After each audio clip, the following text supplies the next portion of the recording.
আমাদের প্রত্যেকের ভেতরেই একটা নফস রয়েছে, যা কিনা নফসে আম্মারা। আর নফসকে চিনতে না পারলে আল্লাহ তাআলার দিকে অগ্রসর হওয়া খুবই কঠিন।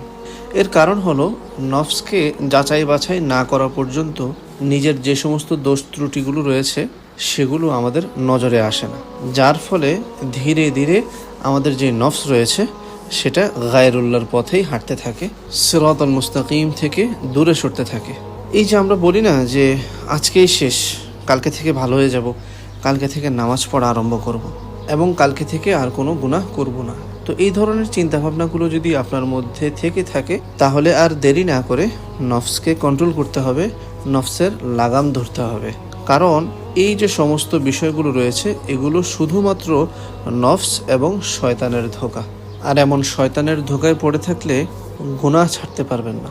জাযাকুমুল্লাহু খাইর। আসসালামু আলাইকুম ওয়া রাহমাতুল্লাহি ওয়া বারাকাতুহু।